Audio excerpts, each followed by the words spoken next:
वाल्मिक कराड जेलमध्ये आहे आणि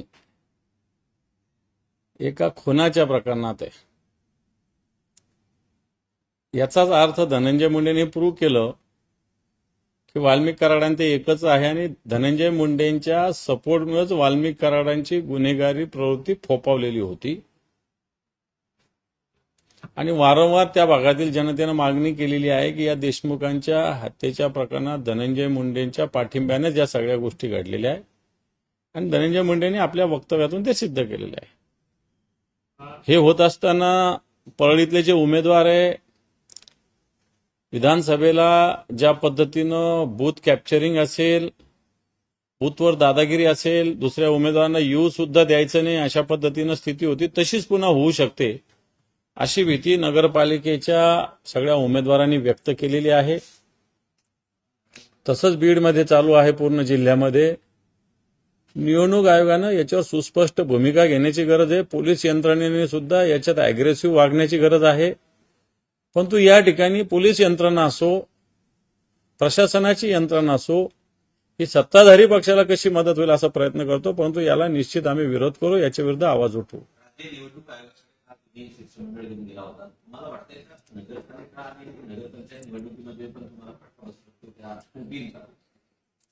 बिलकुल, कारण ज्या पद्धतीनं मतदार याद्या झालेल्या आहे, या मतदार याद्या करताना मोठ्या प्रमाणावर घोळ झालेलाच आहे.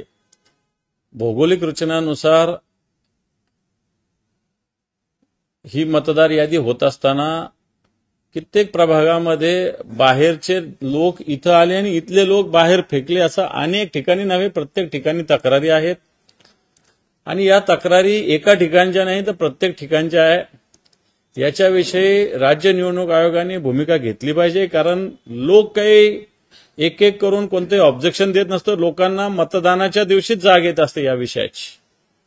म्हणून राजकीय पक्षांनी असे काही ऑब्जेक्शन सादर केल्यानंतर त्याची शहानिशा करा. असं आम्ही म्हणत नाही की आम्ही म्हटलं ते कराच, पण आम्ही जे म्हणतो त्याची शहानिशा करा. ते सत्य असेल तर त्याच्यावर कारवाई करा. राज्य निवडणूक आयोग बहुधा याच्यावर सकारात्मक प्रतिक्रिया, सकारात्मक वागण्याची शक्यता निश्चित आहे. काल तुम्ही निवडणूक आयोगावर भेटले, परंतु काँग्रेस मधून तुम्ही नाराज झाले. दुसऱ्या काँग्रेसचा विश्वासात न घेता तुम्ही भेटला असं त्याच्यावर सांगत. असं काही नाही आहे. याच्यातला विषय महत्वाचा आहे. हे काही पक्षीय विषय नाही आहे. हा विषय सगळ्या मतदारांचा आहे. उद्या काँग्रेसने असे काही भूमिका घेतली तर आमचा त्या भूमिकेला पाठिंबा आहेच. उद्या त्यांनी बोलत आम्ही त्यांच्यासोबत येतो, आमची काही अडचण नाही. तुमच्यामध्ये मतभेद दिसतात, तुम्ही 15 दिवसाची मुदतवाढ मागितलेली आहे, तुम्ही 21 दिवसाची मुदतवाढ मागितली. काँग्रेसने आज पत्र देऊन 15 दिवसाची मुदतवाढ मागितली. काँग्रेसकडे पक्षीय संघटनात्मक रचना जास्त प्रभावी असू शकते, त्यामुळे ते कमी दिवसात हे काम करू शकतात. आम्हाला 21 दिवसाची मुदत आम्ही मागितलेली. अजित पवार असं म्हणतात की मी शब्दसंपत्ती आहे, माझ्यावर आरोप प्रत्यारोप होत आहे, पण मी स्वच्छ काम करण्याचा प्रयत्न करतो. मी माझ्या भागात जातो तिथे मी माझा जो भाग आहे त्या ठिकाणी करून दाखवले आहे, पण इतर जे बाकी नेते आहेत जे आरोप माझ्यावर करतात त्यांची शहरं जी आहेत ती शिवी देणारा वाक्य जे आहे त्या ठिकाणी वापरले भिकारी आहेत असते. खरं तर अजितदादा एका नगरपालिकेचे नेते आहे की राज्याचे नेते आहे, हा मला त्यांच्याकडे प्रश्न आहे.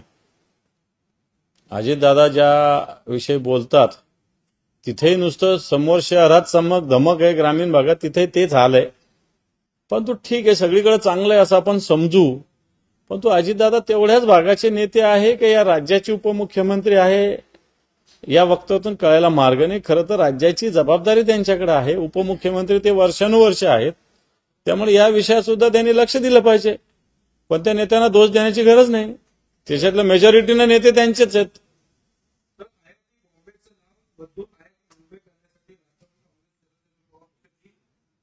पक्षाची मागणी केली त्यावर वाद असं झालाय. केंद्रीय मंत्री जे आहेत मुंबईत आले होते ते असं म्हणते की IIT बॉम्बे असं नाव जे आहे ते ठेवलं हे गौर झालं असं त्यांनी म्हटलं. त्यानंतर हा वाटतं आता बॉम्बेचं नाव मुंबई झाल्यानंतर अशा सगळ्या संस्थेचं नाव मुंबई झालं पाहिजे. अशा सगळ्या संस्था ज्यांचं नाव बॉम्बे होतं, आता बॉम्बेचं मुंबई याला मान्यता मिळालेलीच आहे. आणि त्याच्यामुळे मला असं वाटतं जी मागणी आता होतीये, IIT मुंबई हे म्हणायला काहीच हरकत नाही. त्याच्यात फार काही ऑब्जेक्शनेबल आहे अशातला काही भाग नाही. एकनाथ शिंदे यांनी टीव्ही9ला मुलाखत दिली आहे, त्यामध्ये त्यांनी असं म्हटलंय की आमचं जे फोडाफोडीचं राजकारण होतं ते थांबलेलं आहे. दिल्ली भेटीमध्ये स्थानिक पातळीवरती कुठलीही चर्चा झालेली नाही आणि जो काही थोडा वाद झाला पक्षीय दोन्ही पक्षांमध्ये तो आता संपलेला आहे असं त्यांनी म्हटलं. खरं तर फोडाफोडीचे मी शेकडो उदाहरणं आत्ताही देतो, तुम्हाला रोज चालू आहे. वरवरचं तिथं थांबलं जरी असलं, काल बघा संभाजीनगरात एक फुलंब्री नगरपालिका आहे, तिथला शिंदे गटाचा उमेदवारच भाजपमध्ये प्रवेश केला त्यांनी नगराध्यक्षाचा. तिथली महिला आघाडीची जिल्हाध्यक्ष शिंदे गटाची तिनं भारतीय जनता पार्टीत प्रवेश केला. आणि त्याच दिवशी गिरीश महाजनांनी शिंदे गटाच्याच लोकांना पकडून धमकावून घेऊन गेले जामनेर नगरपालिकेत आणि स्वतःच्या बायकोला नगराध्यक्ष म्हणून बिनविरोध निवडून आणलं. आणि त्याच्यामुळं फक्त मीडियासमोर ते बोलले की आमचं असं ठरलं, परंतु प्रत्यक्षात खाली त्याची अंमलबजावणी नाही. जे चालू होतं तेच चालू आहे. काल राज ठाकरेंनी म्हटलेलं आहे परवा बाबा ही निवडणूक मराठी लोकांसाठी शेवटची निवडणूक आहे मुंबईची. खरं आहे, मराठी माणसांनी एकत्रित झालं पाहिजे.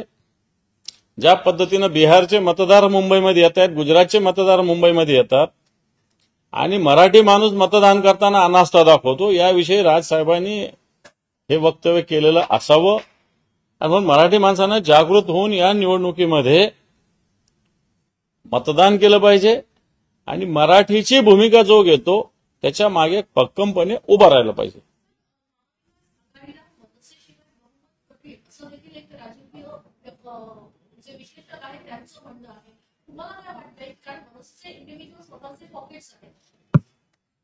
हे बस सगळ्यांनी जे सत्ताधारी पक्ष त्यांच्या विरोधात एकत्र झालंच पाहिजे. कारण एकीकडं ते 3 पक्ष, समजा भाजप असेल, शिंदेंचा गट असेल, अजितदादांचा गट असेल, हे ज्या अर्थी एकत्रित लढतात, त्यांच्या उर्वरित सगळ्या राजकीय पक्षांनी एकत्र येऊन या 3ही पक्षांच्या विरोधात लढाई लढली पाहिजे, आघाडी केली पाहिजे. आणि ते केलं. याच्यात मग आता सगळ्यांची विचारसरणी एकसारखी थोडी असते. सगळ्यांची प्रत्येकाच्या, ही आपली आघाडी आहे.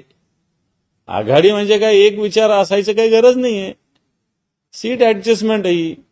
आणि म्हणून अशा पद्धतीने सगळ्यांनी मिळून एकत्रित जर लढा दिला तरच आपल्याला या सगळ्याच्यावर विजय सोपा आहे. आणि त्याच्यामुळे कोणाचाही आपण हा चालत नाही, तो चालत नाही, अशा पद्धतीनं भूमिका घेतली नाही पाहिजे असं मला तरी वाटतं.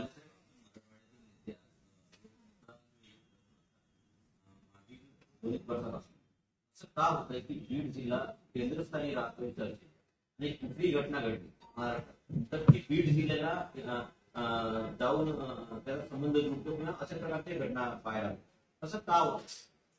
असं का होतं म्हणजे आता बीडच्या एका कलेक्टरकडेच एक बोर्ड जातं, आता येईल 1-2 दिवसात ते सगळं क्लिअर, की बीडमध्ये पासवर्ड वापरून मोठ्या प्रमाणात भ्रष्टाचार झालेला आहे. आणि याच्यात जर कलेक्टर सारखा मोठा अधिकारी सहभागी असेल, आता कोणताही कलेक्टर, आणि म्हणून बीडमध्ये या घटना होत आहेत, पोलिसांकडून अशा घटना होतात, प्रशासनाच्या अधिकाऱ्यांकडून घोषणा होतात, असं होतं. कारण याला अधिकाऱ्यांनी, पोलिसांनी किंवा अधिकाऱ्यांनी राजकीय नेत्यांच्या हाताचं, ठीक आहे ऐकावं राजकीय नेत्यांचं, मी ऐकून असं म्हणणार नाही, परंतु जे योग्य आहे तेच ऐकावं. अयोग्य गोष्टीवर निर्भीडपणे अधिकाऱ्यांनी सुद्धा मत व्यक्त केलं पाहिजे, परंतु ते तिथं होत नाही आणि परिणामी बीडचं नाव बदनाम होतंय. विधानसभा निवडणुकीमध्ये जे राष्ट्रवादीचे नेते आहेत, मंत्री आहेत, त्यांनी एक वाक्य केलं, शरद पवार आपसे गैर नहीं,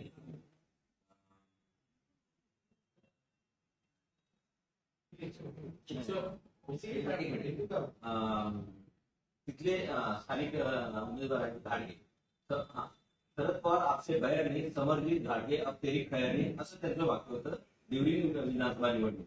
आता एकत्रितरित्या त्यांचं मन की बात होते, निवडून घेतलेलं आहे. असं का होत असेल? महाविकास आघाडीमधला एक पक्ष आणि महायुतीमधला एक पक्ष असं काय जुळलं की हसन मुश्रीफ आणि घाडगे एकत्र आहात? नगरपालिका म्हणजे छोटंसं कार्यक्षेत्र असतं. कित्येक नगरपालिका, कित्येक व्यक्ती वर्षानुवर्षे चालवतात. ते कोणत्याही पक्षात असो, कोणत्याही गटात असो, त्यांच्या नियंत्रणात त्या नगरपालिका असतात. छोटे छोटे गाव असतात, राजकीय लागेबांधे असतात, नात्यागोत्याचे लागेबांधे असतात, जुन्या परंपरा, हेवेदावे राजकीय त्याचे लागेबांधे असतात. काही जणांना हरवायचं असतं, काही जणांना जिंकवायचं असतं, आणि म्हणून सगळे अशा पद्धतीनं आपल्याला योग्य होईल तशा पद्धतीनं एकत्र येत असतात. असं एकत्र आलं म्हणजे लगेच आघाडी एकत्र आली कोणती असं मानणं योग्य होणार नाही, कारण त्या गावातल्या काही गणित असतात, त्याच्यात थोडंसं वरून दुर्लक्ष झालं पाहिजे असं मला तरी वाटतं. पुन्हा कामराने आज पुन्हा एकदा वादग्रस्त पोस्ट केलेलं आहे. या ठिकाणी एकनाथ शिंदेचं गाण्याच्या माध्यमातून नेतृत्व केले. आता आज त्यांनी थेट RSSचा अंगावर केलं. काय म्हटलं त्यांनी? विषय घातलाय त्यावर RSS घेऊन त्यावर तुमचा नवी करणार. मला माहिती नाही कुणाल कामराने काय बोललं, परंतु कोणत्याही एक टीका करण्याचा एक स्तर असावा असं मला तरी वाटतं. जिल्हा परिषद निवडणुका कोर्टात अडकलेल्या आहेत, त्यांच्यावर ते येऊ शकतो, म्हणजे पुढे ढकलला जाऊ शकणार कसं होतं? मला नाही वाटत स्टे येऊ शकतो किंवा पुढे समजा ठरलं किंवा कोर्टाने आदेश दिला 50% आरक्षण करा, तर निवडणूक आयोगात मला असं वाटतं 1 तासाभरात या गोष्टी करू शकते. त्याला फार अवघड काम आहे, ते काय सगळ्या ठिकाणचं नाहीये, काही ठिकाणचं आहे. त्याच्यामुळे निवडणुका फार पुढे जातील असं काही एवढं त्याच्यात वेळ लागणार नाही. 1 दिवसाचं काम आहे. निवडणूक आयोग मला असं वाटतं ते 1 दिवसात अशा गोष्टी करू शकतं. पुन्हा एकदा नव्यानं रिझर्वेशन काढावं लागेल. वॉर्ड रचना झालेली आहे, गट रचना झालेली आहे. निवडणूक आयोगाला असं करायचं ठरलं किंवा सुप्रीम कोर्टाने तसे आदेश दिले तर 1 दिवसात या सगळ्या गोष्टी होऊ शकतात असं मला तरी वाटतं. नाशिकमध्ये मोठं अवैध गडबडी निदान केंद्र रॅकेट मिळालं मोठ्या प्रमाणात नाशिकमध्ये. मागच्या काळामध्ये अशी फार केंद्र होती, ती तपासली जायची, पाहिली जायची, परंतु आता पुन्हा मागच्या वर्ष 1.5 वर्षात अशा विषयाकडे दुर्लक्ष होतंय. गर्भ लिंग निदान हे एक अतिशय चुकीची प्रथा आहे. गर्भ कोणताही असो, मुलाचा असो का मुलीचा असो, शेवटी तो गर्भ आहे, शेवटी तो जीव आहे. या हेतून आपण पाहिलं पाहिजे. सरकारने या सगळ्या केंद्रावर कडक कारवाई करावी, भले नाशिकची असेल नाही तर कुठली असावी. मधल्या काळात अशा गोष्टी मागच्या काळात महाराष्ट्रातही मोठ्या प्रमाणात घडत होतात. मधल्या काळात त्याच्यावर नियंत्रण आलं, पण तो नव्यानं अशा गोष्टी सुरू झालेल्या आहे. सरकारने विशेषतः आरोग्य विभागाने याच्यावर लक्ष दिलं पाहिजे बारकाईने.